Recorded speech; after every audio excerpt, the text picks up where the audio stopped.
pizza, and that's what Chicago is most famous for. But it's only about 15% of the pizzerias in the Chicagoland area, and a lot of people are really surprised to find that out when they first come to the tour. The pizzerias that we see most of are like tavern-style pizzas. It was a style of pizza that was developed on the south side of Chicago, a working-class pizza in all these taverns.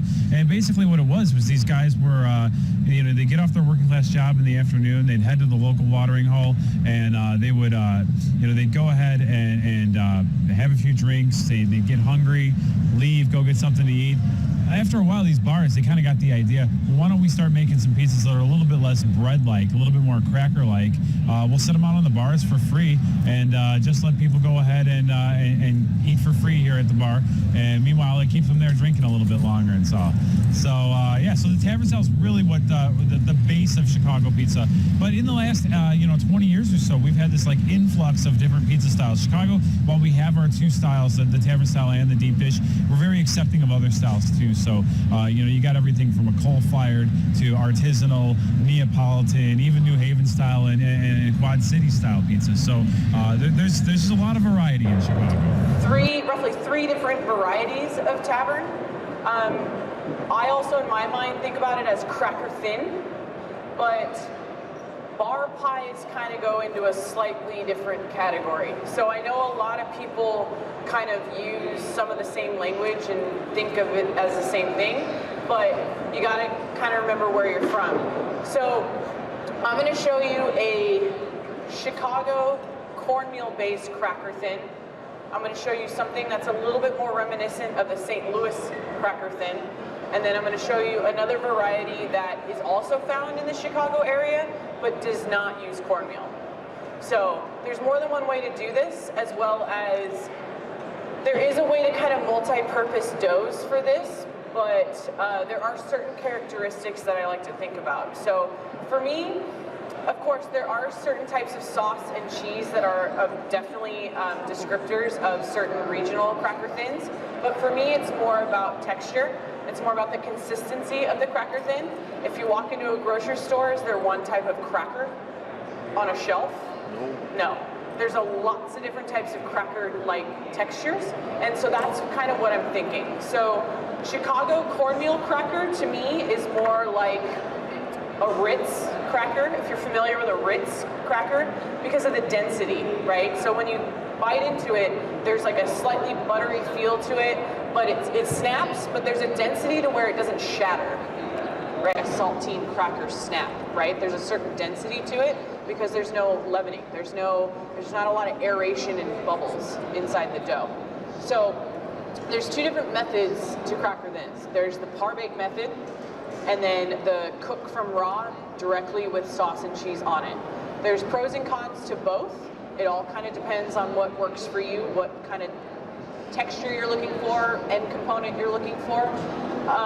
We in San Francisco at Capo's, we do the Chicago cornmeal based cracker thin, and we par bake those. For one, because the par bake method is going to help evaporate any excess moisture in your dough, as well as the double bake process. Because you're double baking it, you're double cooking it, you're cooking it twice, it's going to add to that crispy factor. Now, of course, these styles are pretty terrible to deliver, just because it's a thin crust pizza, steaming itself in a box for however long, and so usually these are not ideal for delivery. I have one person that literally lives 2 blocks away and then complains every time they order a cracker thin pizza because it's cold by the time they walk home. It literally loses heat that fast. So this isn't necessarily ideal for the delivery, but if you can control it, if you can manage it, if you can teach your audience as to what to expect, then go for it.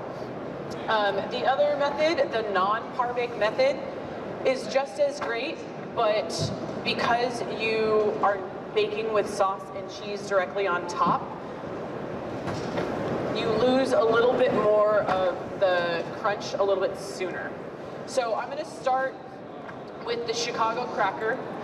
In terms of dough, let's just talk about dough. So the Chicago cracker with cornmeal, it's about 5% cornmeal of your overall, so 5% of your total flour weight. This has actually a starter in it, We use starters on almost all of our doughs because we like the complexity that it gives. It also gives a little bit of a textural difference. And then the fat content in this is very low because we're not looking for a springy dough. We're not looking for something that has a lot of elasticity in it. It does have a sugar component to help kind of really pick up the browning agent. Yeast percentage is very low. It's only about a 0.2% because it also has the starter in it. And then also these have a base of Sarasota flour.